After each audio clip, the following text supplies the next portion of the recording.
Hello, everybody. What's going on? And welcome back to another episode of Dedicated to the Craft podcast. Today, I'll be sitting down with my co-host, Jeanne Pacheco, who works in our distribution department and operations. And we're going to be having a really cool chat with Ryan Glenn, the OG of OGs when it comes to Ballast Point. He worked there for a number of years and really got it off the ground. And now he owns one of San Diego's most popular dive bars, the High Dive. So we'll talk a little bit about his past, and we'll talk a little bit about his present, and we'll crack open a beer and get to it. All right. And with this, let's bring on the co-host today, Mrs. Jeanne Pacheco. Hi. Hello. Hi, Jeff. How are you? I'm good. How are you doing? Oh, splendid. Fantastic. I saw you crack that beer, so I'm gonna go ahead and do that too. I have a little fryer today. Ooh. Yeah, let's and in remembrance of baseball, which we're all missing right now. My God, how sad is it? How sad is this sportsless life we're living right now? Oh man, what are we doing with ourselves? I don't know, but we're making up elaborate drinking games. That's what we're doing. Boom, a little mantarraya. That's what I'm going to be pouring out. How are you? Welcome to the show. Thank you so much for being on. I'm really excited to have you. Oh, I'm so excited to be here. Thanks for having me. I'm doing great, enjoying this beautiful weather. As much as I can get outside. Oh, yeah. Don't be out for too long, and wash your hands and cover your face and all that stuff. Well, listen, Jeanne, you've been with us for quite a bit of time, and I'll let you tell everybody how long you've been here. But before we bring on the magnificent Ryan Glenn from High Dive, who we'll be chatting with today, why don't you tell anybody listening a little bit about yourself and what you do for BP? Okay. Well, I started with Ballast Point 6.5 years ago. And I found them because I had fallen in love with the brewing industry. A friend had recommended that I check out this company in New Belgium, which I did. I was in sales for food sales, which I was not a fan of, and it sucked, to be honest. So they put me in touch with New Belgium, and I fell in love with that company, with the brewing industry, everything that it involves. Sales was fun. I was working for them, which they're in Colorado. I was working for them in San Diego, and met a lot of cool people around the city because of that job. But my favorite part was the 2 or 3 times a year, the sales team went back to Colorado to the brewery, and you got to see all the people and get that vibe. You know how it is. It was just wonderful. And I thought, I'm in San Diego. I can find that here. Maybe not New Belgium, but I found something amazing and awesome in Ballast Point. I didn't know what I wanted to do exactly. I knew Ballast Point from Sculpin because it was my favorite beer, only available in 22 ounce at the time, and draft, if you could find it. Yeah. Very hard to find those years. So I sent an email to Jack White and told him I'll do anything to get into this brewery. I just didn't want to do sales again. I wanted to be at the brewery. Yeah. So I started in the tasting bar, and I was at Scripps Ranch Tasting Bar for a year, which is where I met you. Yeah, I remember you got me. You handed me drinks quite often. You escorted me out quite often. I wasn't. Yeah. Oh, no, I never did that. No, we were all good boys and girls. I know, that's awesome. It's a good place to have started too. The tasting room gives you a real good idea of what the vibe could be in the industry, right? Yeah. Oh, yeah, for sure. I mean, you meet all the people that are coming in. You hear what people say about every beer and brewery in San Diego, and of course ours. And I got to know everybody at the brewery. I mean, it was a different, Scripps Ranch was much smaller than we are now, but everyone came to have a beer at the bar. So I got to meet everybody. I got to know everyone. And that was a time that I'll never forget for sure. I still didn't know exactly where I wanted my path to lead. I knew I wanted to stay with Ballast Point because I loved the company. I loved the people, and found myself in distribution about 1.5 years later. Nice. Yeah. And that's where you and our guest today cross paths. Mm-hmm. That's when I started working under RG. Yep. Very cool. Very cool. Well, with that, let's bring in Ryan Glenn himself. What's up, dude? What's up? Hey, what's up, man? Good to see you. Feeling good. How are you? Oh, rocking and rolling, baby. Sipping on a little bit of Manare. What do you got going on? Oh, what? What do you got there, sir? Today got the sorry. The Tranquilish Rausch beer. Smoked. Yes, I'm a big fan of the style. That's so good. It's a Little Italy's homage. Ooh, it sounded so good. Little Italy's homage to the world famous and world renowned Strange Cloud smoke beer. Dude, we were just chatting, me and Jeannie, about the rise in her career, her path in Ballast Point. The good old days. I mean, we talk about good old days, but you have some really good old days. You were with Ballast Point for 20 years, we'll call it. And tell us about where you started and what those first few kind of years were like for you. So when I started at the brewery in 1997, it was a different scene. There wasn't breweries everywhere. I also wasn't 21, so I didn't have that experience of going out and drinking at bars and things. I mean, we had Strauss and Pizza Port were here in town, but really sort of the idea of a microbrewery, I don't know. It wasn't really even a thought in my mind. I was getting a job in the homebrew supply shop. I just wanted to help people sell malt and hops to people because that was a hobby of mine. Tom Nickel from Nickel Brewing also owned Ryan's, was the GM at the Homebrew Mart and taught me how to homebrew when I was in college before I was 21 years old. Soma was the punk rock club, used to be right across the street. Oh, yeah, I remember and, Soma, man. So I was going to a punk rock show with a friend, and buddy looked up and was like, "Hey, Homebrew Mart, there's a place where you can brew beer. We have a homebrew kit in our closet at our house." And I said, "That's kind of odd. I didn't realize that," and went home and found this homebrew kit, and it had a can of malt extract and some old dead yeast and a pamphlet that said how you can brew it up, and how you just boil the shit for 10 minutes and 2 weeks later it'll be beer. And so that sounded appealing to me. So about half hour before I had to leave for work, I thought I'd fire up my first brew day, and that didn't How did work. that go? It didn't work. It didn't work at all. Not quite enough time there. No. And I was late for work that day. You know, glorious Pizza Hut in Chula Vista. Hey, but, represent.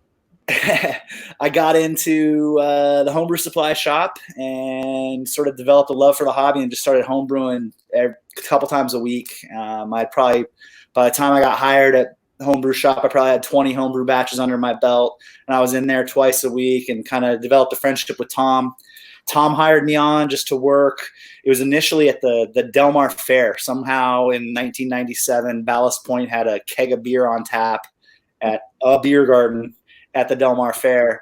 And in order to have that happen, we had to maintain a booth for the entire run of the fair, open to close, the entire run of the fair. The fair? Like not just the beer garden, the fair. The Del Mar Fair, like from 8 a.m. whenever they open until midnight every night when they close, we had to maintain a booth where we didn't have anything to sell. We couldn't do anything, but you had to be there. And so I was just a body that sat there, and I sat there from the time the fair opened until someone came and relieved me, happy hour-ish. I wasn't 21, so I couldn't drink.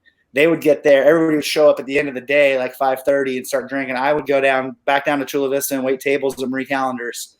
And I did that first summer. And after probably 2 months in there, the delivery driver got fired. And I said, well, I can schlep kegs to shop on the weekends. And I mean, that was it. We had probably 15 draft accounts, and they all need to be seen once a week. We bang that out in the course of 2 days, and did that on Monday and Wednesdays, and had Tuesdays and Thursdays off, and worked in the homebrew shop Friday, Saturday, Sunday. It was awesome. And just kind of grew with the brewery from there. It's the rest is history, and it's a long history. There's a lot of stories I could run my mouth for a long time. We can go weeks and weeks about talking about history and your stories in particular. But one thing that I do want to know, because you are one of the OG guys, true OG Ballast Point dudes that was really there at the pivotal stages in Ballast Point's evolution. When did you start to see the writing on the wall that Ballast Point was getting to this other place? We were San Diego, but specifically Ballast Point was getting or going to another level. Well, so we worked a long time before anybody knew who we were at all, before you would run into it. It was 5 or 6 years before you saw your first like Yellowtail shirt in the wild. A guy at the zoo has a Yellowtail t-shirt on. Now anywhere you go to a park and someone's wearing Ballast Point gear. But back then it took us a long time. And dude, we really had a really good foothold in San Diego with Yellowtail Ale. Yellowtail blew doors for us, man. We sold rivers of that stuff. That was our bread and butter for a long time. And we sort of, had a good foothold in San Diego. We're doing really well. And other cities came knocking. We also maintained that homebrew supply shop, and we did a lot of, sort of one-off stuff we had for the taster bar, small batches homebrew stuff that we put on tap. And it was right around the time the internet, social media started picking up. I'm thinking, 2007, 8. So we didn't open the Scripps Ranch Brewery until 2005. So we were operating for almost 10 years before we even opened the Scripps Ranch Brewery. And that was all Yellowtail sale. And we opened that Scripps Ranch Brewery to brew more Yellowtail, really. But we had a motivated distributor, Bella Vista Distributing in Philly. Shout out. Yeah. Jordan, what's up? They were just super motivated. And they got into us right about that same time. It was 10 years ago, 10 years and 2 days ago. We won the World Beer Cup. Sculpin won a gold medal, and Barrel Aged Piper Down won a medal. I think there was one more too, but anyhow, we were this world champion small brewery, and we already had some distribution outside of San Diego, and it was like the perfect storm. And then, at that point we were blowing doors. We were never going to leave San Diego in the microbrew scene with Yellowtail Ale just because it's so light and it's not that IPA that everybody likes. And then all of a sudden we had the IPA that everybody likes. And, it was Tiger by the Tail at that point. Earl came on, really helped us out for a couple years, and we just grew. And then, the Jim Beekler era came, and that's when that's when they lit the firework. You were there for all that stuff, and that's where I came in. But what's funny about the industry is that there's so many unsung heroes, right? There's so many departments that are kind of overlooked and sometimes overshadowed by the sexiness of the guy in overalls, brewing a batch of beer. What's always been funny to me is that although all departments are super insane, and you see these big semi trucks with, Sculpin blasted on the side, and you go and you walk into your favorite liquor store, and there's a steady supply of the stuff that you love to drink, and you don't really think about all of the work that goes into making that happen and how hard it really is to get beer from the brewery out the door into your home or into your hand. And you and Jeanne, by the time it gets in your house, is almost a miracle. Yeah. So, what I would like to do is I would like to shed a little light on what you and Jeanne did for Ballast Point in the heyday when it was getting crazy and distribution was crucial. Right. So part of what we did very differently was we didn't like to say no to people. We wanted to get everybody everything that they wanted. And we were nimble. We reacted to things, and really tried to go above and beyond, in terms of, okay, I will put one pallet on a truck out to Philadelphia to get you through until, we can get your truckload ready. Jeanne will tell you by the end, it's not, well, by my end anyway, Jeanne's still living this dream. We would have sales projection 1 week, and it takes 3 weeks to get a batch of beer, essentially, from grain to glass.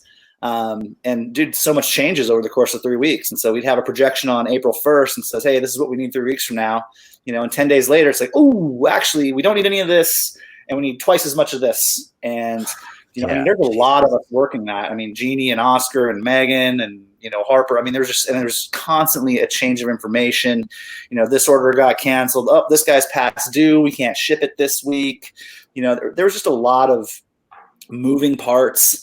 And what set us apart was that we answered our phones. We talked to each other. We tried to develop solutions, with each other. We worked with each other, and it wasn't, I've been to, I don't want to name any names, but I've been to other breweries where, I walk in the cold box and they've got to order a stack of pallets ready for an order. Someone made an order yesterday and they want to pick it up in 3 weeks. Well, they wrap that up and they set it aside, and 3 weeks later they come pick up 3-week-old beer at this place. You know what I mean? And I've seen that in a couple different places, and we just weren't that way. We had, we had live inventory like every day. We were counting. I've got 1,200 cases of Yellowtail 12 ounce or Sculpin 12 ounces, and and it was just constantly moving parts. And I mean, it's a testament to how well we all got along that we were able to work. Keep the flow, right? Like in order to do that, you all have to kind of like each other and be willing to talk to each other and make sure that that the ends meet. And like when something isn't communicated properly, it's like realize that's an accident. Like your teammates are there we're all believed in each other, and we all believe we were pulling in the same direction, and we were willing to work with each other and help each other out, which you don't find a lot. That was my favorite thing about getting into distribution was you're working with everybody, the brewers, the warehouse, packaging team, the legal team, the sales team, of course, these distributors. It's just everyone is in there working together just to get this beer out the door. And RG, I know I came in partway through that big push, but we had just trucks of beer lined up at the warehouse waiting to get filled with beer coming off the line. Just throw it in, and off it goes. By the time we got that that Miramar brewery up and running and operational, we had so much pent up demand. It was just like, oh, thank God we can brew beer 450 barrels at a time now. Guess what? It's not fast enough. We used to fill 6 pallets of bottles in a day and high five. Yay, good day, 6 pallets, nice job. And now it's like, all right, now we got to do 120. And I always hear the warehouse jargon, and it I have to ask what that means and stuff, but a lot of times they talk in trucks, right? So for anybody listening, what is a busy day as far as trucks are concerned, and what does that even mean? Like, go ahead, Jeanne, you're on this you're well, during this crazy time, it was just a truck of beer is 20 pallets of beer, and a pallet of beer, let's say, bottles, you get 60 cases on a pallet. So you're doing 20 of those 20 pallets, and a day of trucks would be like 11, 12 trucks a day, maybe more, sometimes up to 20. I want to say the record was in the 20s a day, which is just insane. I want to say 24, but I pulled that out of my ass from a long time ago. Yeah, I don't know. It's ridiculous, right? That is beyond. Crazy. Just think about that's 200. That's 480 pallets. Wait a minute, is that right? That's right. Yeah, that's right. Like, look at 480 pallets that you a man with a forklift has to drive and get nestled in the truck in the right area so it doesn't slide back and forth. And it has to be the right 20. 80 barrels of beer a truck if you're going bottles. Yep. Easy. It's ridiculous. We would, the brewers and the cellarmen, they would watch forklifts zip by, when, we're all sharing space, we're all kind of rubbing elbows, especially at Scripps Ranch. And you go in to bring in some packaged beer, and, you had to watch out for the warehouse because the doors didn't close. They would open up when we opened, and then they would close. Well, probably not, right? Because we were running a 24/7 operation at the time. So they would just stay all open for the majority of the day because we were so busy, right? Yeah. Oh, for sure. Absolutely. There's never a dull moment. Well, here's a question, though. Here's a question that I have. When Scripps Ranch was kind of going gung-ho and Ballast Point was a little bit more in its infancy, we had a pretty broad spectrum of beers, right? So the math and the logistics and the orders and all that stuff that was spread across a lot of the beers that we packaged, right? And we were packaging a lot of different beers at the time. Was that leaps and bounds more of chaos than it is now, where we're kind of steadily we don't have as many styles or brands that we're actually putting into bottles or draft and stuff. Does that make a huge difference? That's a question for Jeanne. I've been gone for about 3 years. When I left, we were still we were over the peak. We had kind of started to tail off a little bit, but we were still cranking. So that's Jeanne's question. Yeah, it's a different world. It's hard to compare those two times.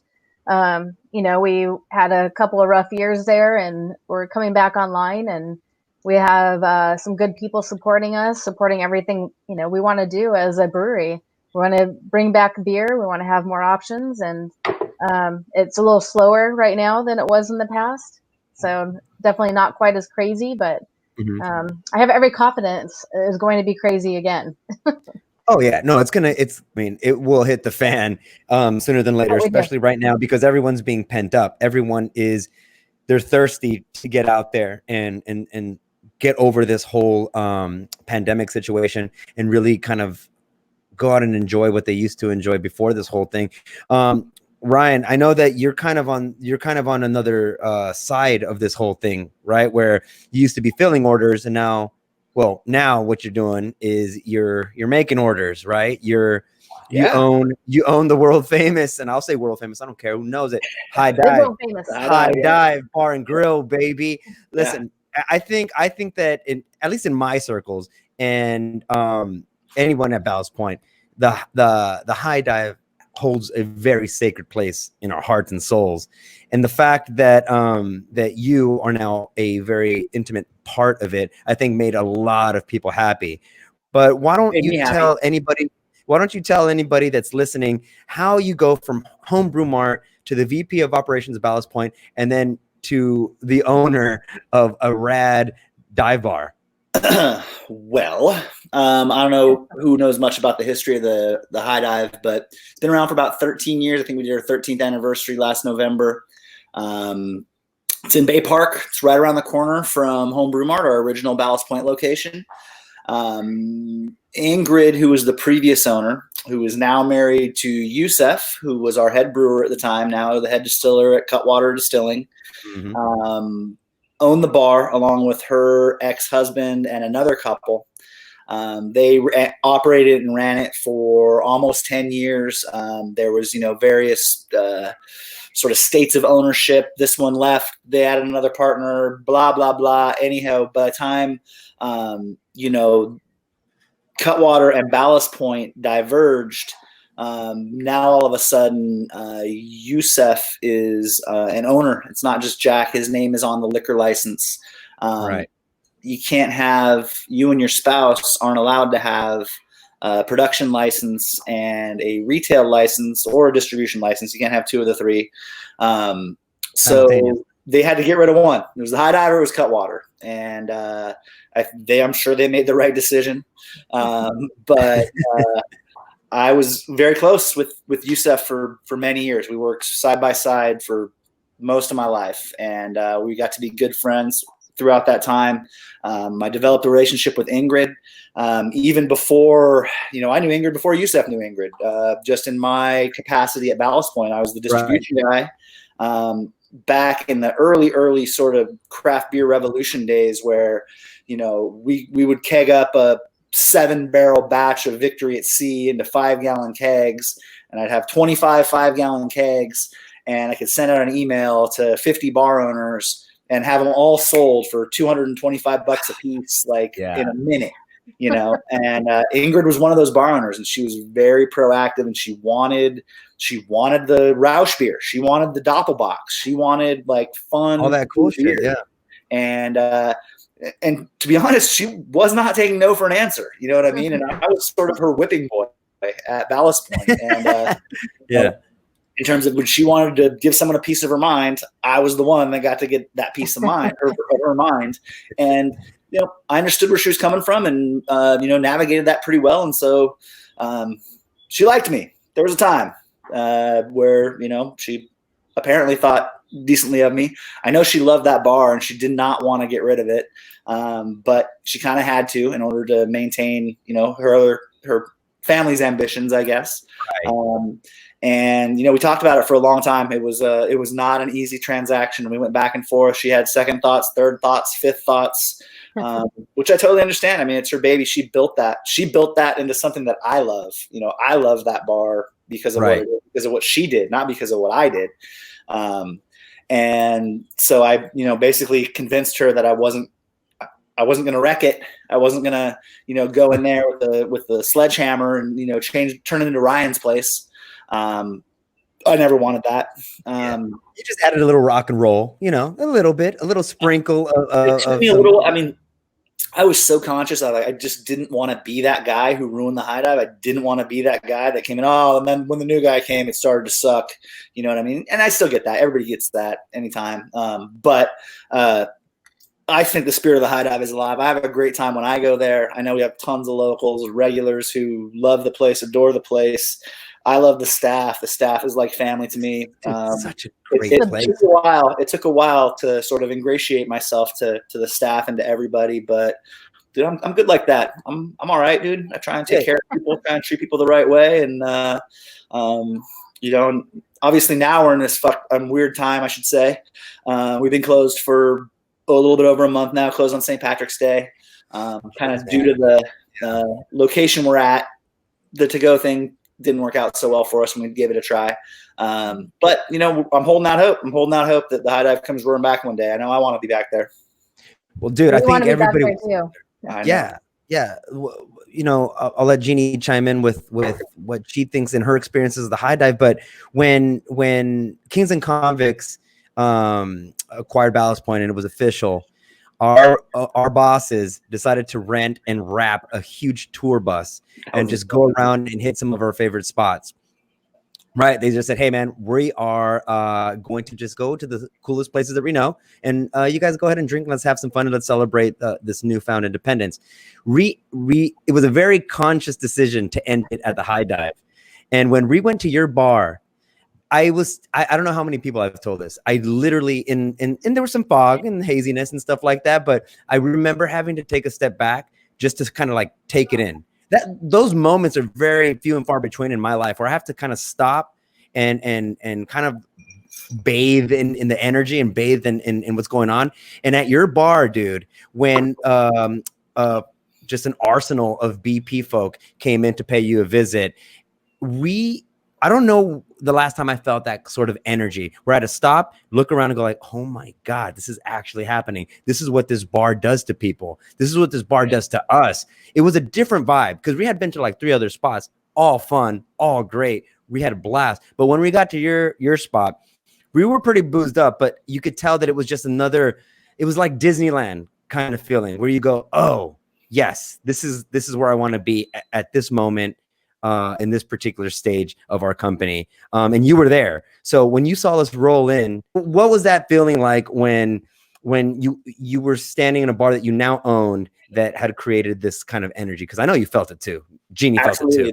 That was a great day. But I mean, to be honest, I've had a lot of I've been fortunate enough to bask in that experience or similar experiences at the high dive since I left. On a few occasions, man, we did we've done somebody brought their team for a Christmas party at one point. On some more somber occasions over the past couple of years, when Ballast Point was having some difficulties, it's where people went when they got fired, and that happened. There's a couple of bad days over the course of the last few years where, more than one person lost their job in a day, or,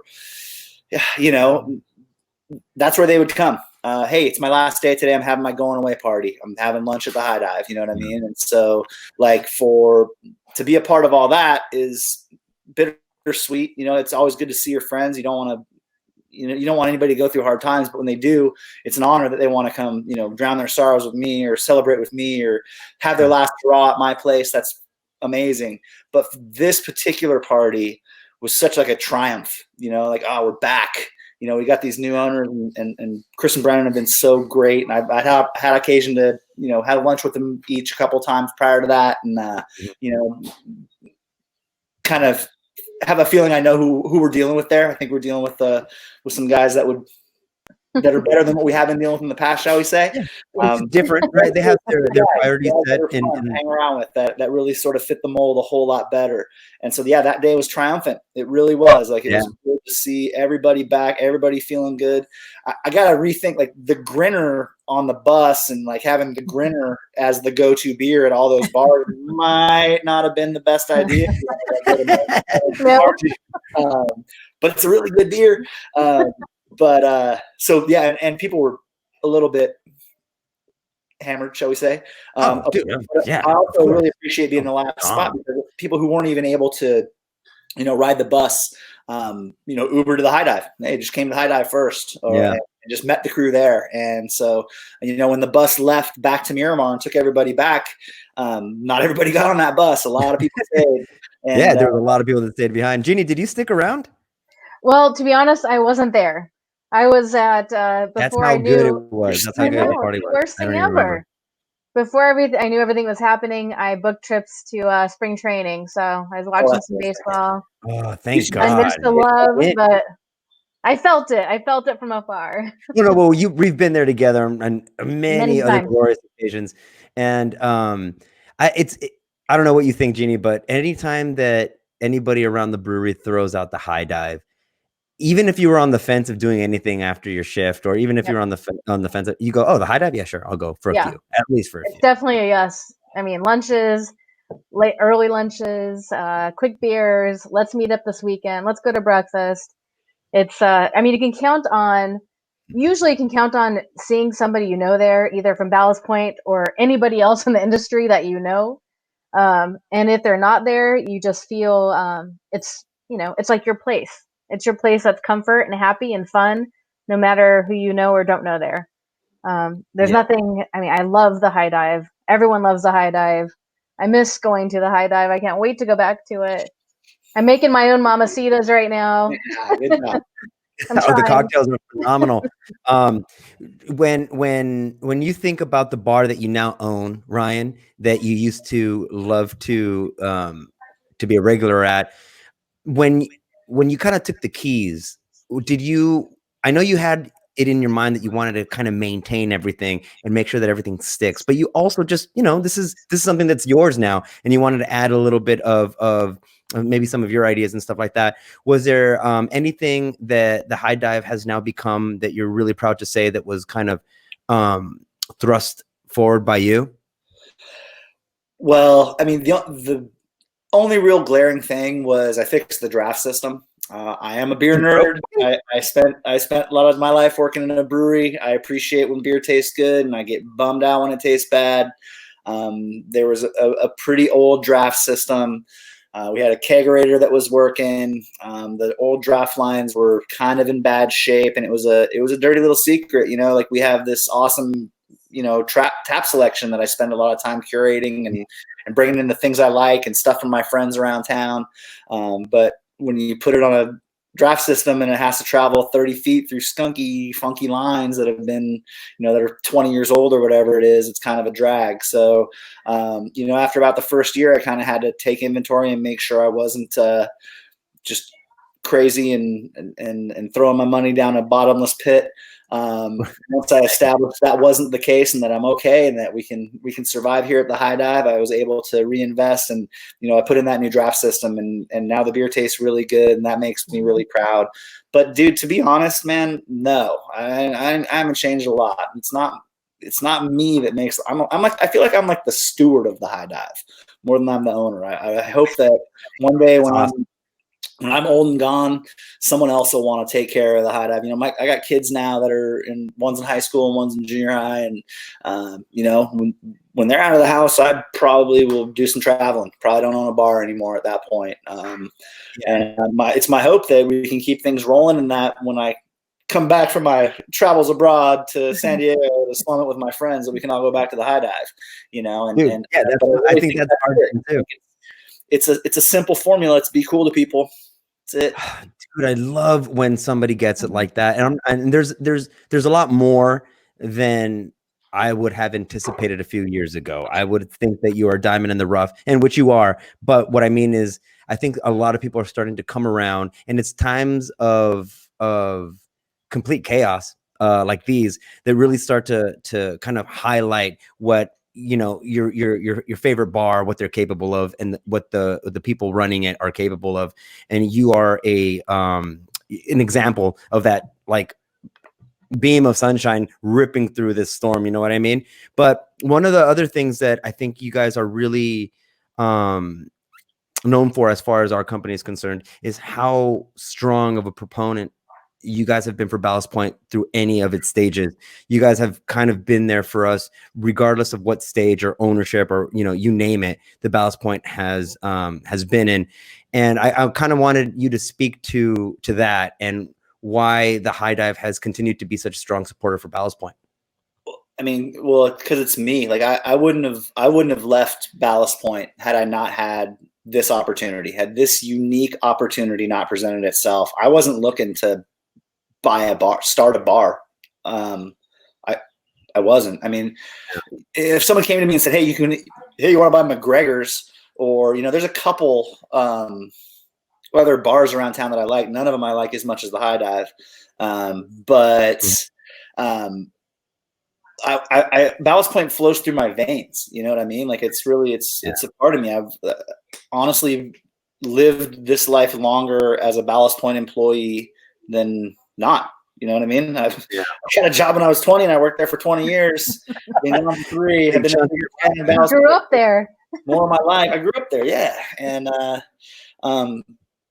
I took personal offense to when people would shit on us. You know what I mean? It really bummed me out when, blogs would call us sellouts and, people said, "Oh, they changed the recipe to Sculpin," and I was in the building and we did not, you know what I mean? And I don't know. I took personal offense. And so I had my back up the whole time. And so I don't know, I made it like my personal effort to, anti-talk shit. You know what I mean? Like we all noticed, man. Sell outside during beer week. I don't know. I just kind of tried to spin that on its head, and I don't know. Eventually, maybe they were right. Constellation was not a great idea.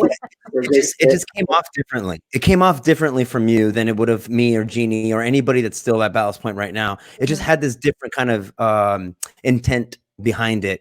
And I remember and I'll let you talk about it a little bit. You kind of sent out a goodbye email, right, on your way out. Do you remember that? Yeah. I have it hanging on my wall, by the way, at my cubicle. So that's how much. That's how much it meant.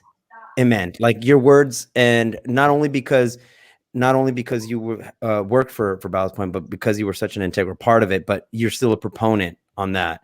And Jeanne, like Jeanne, why do you have that email hanging on your wall? Because in all the craziness and stuff, and the people you see every day, and no matter how much you love them, you can get frustrated, and you can let days kind of take over you. And then RG had a famous quote like this: "It's only beer," and you have to remember that sometimes. But a big thing he said in his letter was, we have, I can't remember the exact words, but we hire good, cool people. You work with cool people. That's the reason that we're all here together. Just remember that you're working with you're a cool person and you're working with cool people. I know the words were so much better than that and so much more RG, but I posited the question: do you have any assholes on your team? Because yes. I don't have any assholes on my team. I don't let them in. Don't let them in. Like if you got an asshole on your team, get rid of them. We don't need that. That's the worst thing you can have. It can poison everything, That's so beautiful. And that's the message. You know what I mean? It's all about people. And yeah, dude, it's just beer. I mean, I can't count the number of times you said that. I mean, you get wrapped up in your life. Everybody does. Everybody's wrapped up in their own thing. It's important to you. And I mean, you can have a heart attack over beer.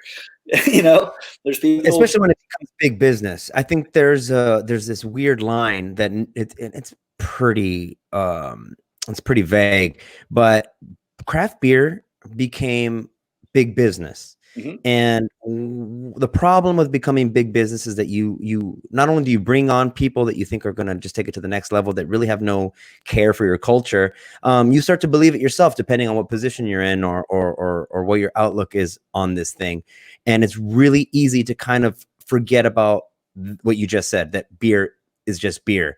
We're not putting bases on the moon. We are doing something that's really great for our fans and our consumers and stuff. And so that is pretty impactful. But at the end of the day, you can't take yourself too seriously, dude. You make booze and you're supposed to have a good time around it. And I think that's what your philosophy is. And I think that's why, Jeanne has that thing on her wall, because you were speaking to that when people were starting to forget about what Ballast Point was about.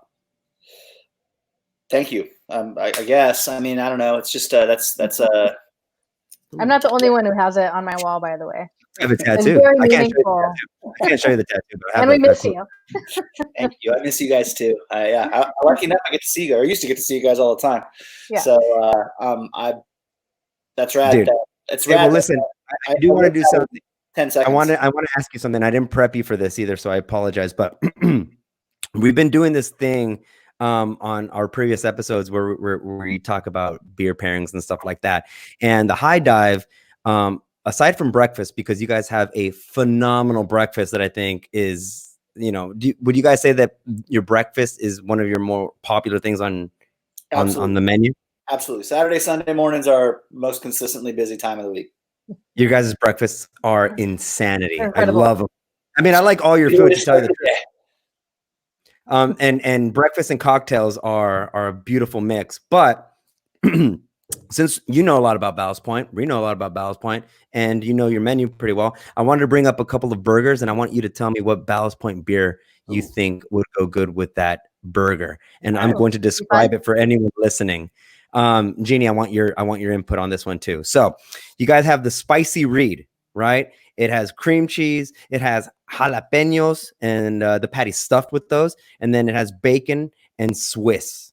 What Ballast Point beer are you drinking with that burger, the spicy reed? I mean, any spicy thing, especially with the big bacon. I'm going to Sculpin. I'm going for an IPA. I mean, you can go.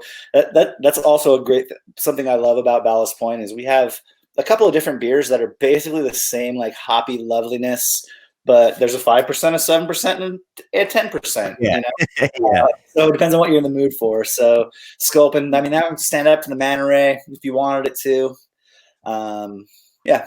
You go Sculpin. Jeannie, you got the spicy reed. You got to order a BP beer. So I mean, I'm not disagreeing with Sculpin for sure, but I don't know. I like to be, if it gets a little hotter, I like to have a little bit more to drink. So I'd go a little lighter. I'd go with a fryer maybe. Ooh, good call. Yeah. A little fryer. Okay. All right, I got one more. I mean, I got two more. My goal. The next one is the Duke. The Duke is your burger with barbecue sauce, smoked bacon, American cheese, and a big, crunchy, big brown onion ring. What are you drinking with that? So, our take on the classic Carl's Jr. Western bacon cheeseburger, American classic. Beautiful, beautiful thing. Calico Amber Ale, man. I don't know if you guys are even making it before, Calico Amber Ale is the one. I was thinking the exact same thing. That's so funny. California Amber, for anybody that might not know what Calico means. California Amber Ale. Yep, that's it. Okay, nice, malty, rich. It's a classic. It was ARG. Was that was our first award-winning beer, or? Well, yeah. So we won a gold medal at the at the Great American Beer Festival 2001, I think. 2001, I think. Gold medal for that beer. And, I mean, that was huge for us. I mean, it was huge. Still no one drinks that beer. It was never a big seller. But there was nothing more delicious on the carbonation check. 6:30 in the morning, someone brings you a Calico. It's carbonated right. Nothing ever tasted close to that good. And it's so good. It's such an awesome beer. I go to for a long time. Here. In terms of competitions, Colby's got the history. He's the man with all the lists. We won a lot. We got a lot of hardware. Yeah, a lot of hardware with that beer. Great beer. You poured me a lot of Calicos when you were working behind the bar in your early days. I that was my go-to for a long time. All right, so the high dive is you guys have made quite a few lists. I mean, when you've been on the San Diego Eater, you guys have been on a bunch of different like foodie oriented publications, and I kind of read through all of them, and one of the burgers that keeps on coming out, one because it's delicious, two because it's innovative, is the Kraken burger. Before you even say the beer, let me explain what that Kraken burger is. You guys still serve that, right? Absolutely. You guys were on the Food Network too. Anyways, we got a burger with gorgonzola cheese, smoked bacon, grilled onions, all sandwiched between two toasted sriracha infused peanut butter and jelly sandwiches. Jesus Christ. Yeah, it's a beast, man. I don't You usually eat. It's a 1 pound patty as well. Like when you buy hamburger at the store, that thing that's like a pound, and like that's the patty. It's that's another Ingrid and Youssef creation. They were on the food truck challenge or something like that. I don't remember how it came about, but I remember as it was happening, Youssef was working with Ingrid to create this kick-ass burger that's like the ultimate. And dude, it's really good. It's really good. It's a lot. You need to share it with a friend. In terms of a beer, I mean, that thing will stand up to anything. No repeats. Flavor bomb. I might just go Jeannie's route on this one and try and wash that down with like Yellowtail or something lighter, something. That's exactly right. Yeah. Something drinkable. You guys don't do Longfin lager. The BP lager, right? That's the one now that's out there. BP lager, yeah. I would go California Kolsch all day. California Kolsch is easy. Yeah, California Kolsch. I mean, like you said, it's a pretty intense burger, and you don't want it to be compounded by something like Victory at Sea. Although I think Victory at Sea would be a really good beer to have with it. But the fact of the matter is, I think this got lost in translation. The fact is, you guys are putting a burger, and instead of buns, you guys are using peanut butter and jelly sandwiches, and that's insane in the best way possible. Again, not my idea, but I do love it. Okay, so you're the representative now. That's what you do. You have to champion it. You guys also have fries that are completely killer. I can't go to the High Dive without getting that because of your ketchup. Your ketchup is, I don't know what the hell you guys did to it, but it's just on another level. Like black pepper. We sexy up some Heinz ketchup. And then all that with a what would you say is your most popular cocktail at the High Dive? And when this whole thing ends and people flood your bar, what cocktail should they immediately order? Mamacita. Jeannie's making that at home. Jeannie, what does it have? Jeannie, how do you make a home mamacita? I mean, I get fresh watermelons. I blend up the watermelon and habanero, cutwater habanero vodka, agave, lime juice. I'm probably missing something.